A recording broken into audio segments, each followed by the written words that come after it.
Cuando se piensa en poetas, dramaturgos o novelistas novohispanos, la primera en acudir a la mente es sin duda Juana de Asbaje, con todo y su novelesca vida.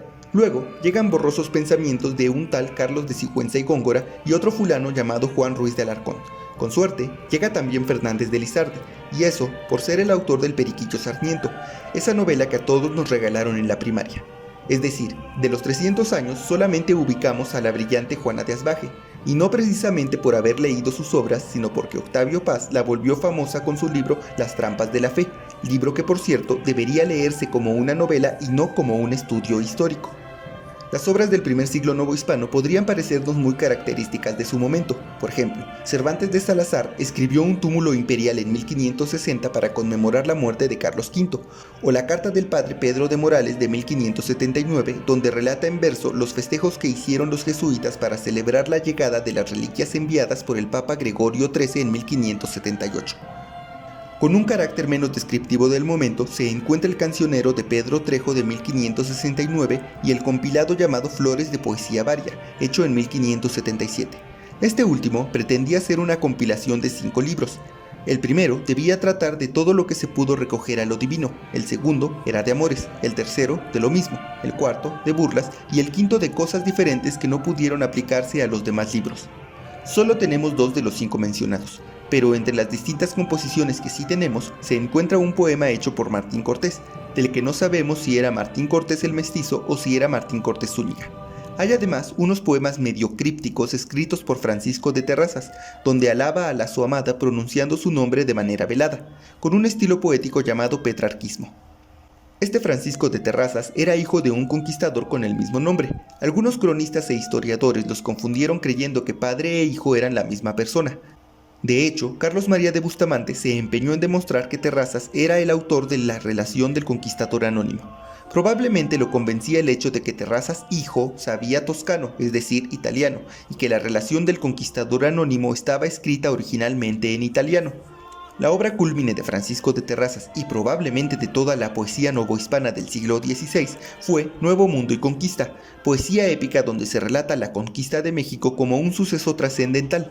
Para transmitir esta sensación siguió los cánones de la Eneida de Virgilio y probablemente también lo haya inspirado la Araucana de Alonso de Ercilla. Por desgracia, Terrazas falleció en 1580 dejando su obra incompleta.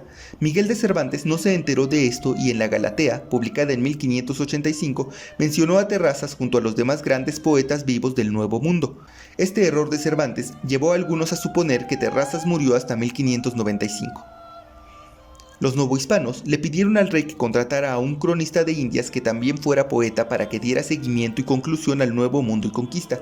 Quizá esto fue lo que motivó e impulsó a Miguel de Cervantes a buscar el modo de emigrar a las Indias Occidentales en 1586. Otro rumor sobre esto cuenta que la familia Cervantes, asentada en la Nueva España, estaba emparentada lejanamente con el autor del Quijote de la Mancha, y que fueron ellos quienes le comentaron a Miguel de Cervantes los puestos vacantes que pidió en 1586. Como sea, el rey no accedió a contratar a un poeta como cronista de Indias y la obra de Terrazas se hubiera perdido en el tiempo si no hubiera sido porque Dorantes de Carranza copió algunos fragmentos en su sumaria relación de las cosas de la Nueva España, donde Dorantes intercala versos de Terrazas con anécdotas y peticiones en prosa. El profesor Antonio Torres sostiene que las transcripciones paleográficas que se habían hecho de la sumaria relación de Dorantes de Carranza y por ende de la obra de Terrazas habían cometido algunos errores que trastocaban la métrica original de la épica de Nuevo Mundo y Conquista.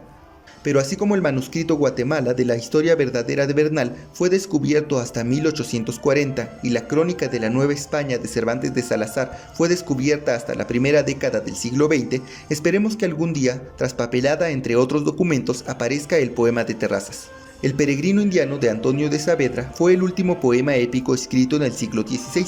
Compuesto en 1599, consta de 20 cantos y 2036 octavas reales. Fue redactado, según nos informa en el prólogo, en los 70 días que duró su viaje a España.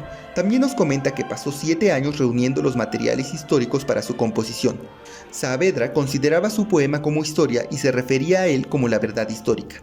Antonio de Herrera corroboraba esto, aunque bueno, el hecho de que Antonio de Herrera te corrobore algo no significa nada, pues aquel historiador fue siempre un gran falsificador de la historia. Ya para finalizar, se considera que el siglo de oro español comenzó en 1492 cuando Antonio de Nebrija publicó la gramática castellana y finalizó en 1659 cuando España firmó el Tratado de los Pirineos.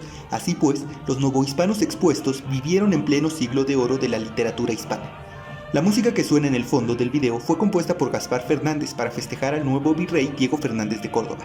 Gaspar Fernández era un novohispano nacido en la Capitanía General de Guatemala y a menudo se le ha confundido con Gaspar Fernández de Évora, portugués que fue cantante de coro.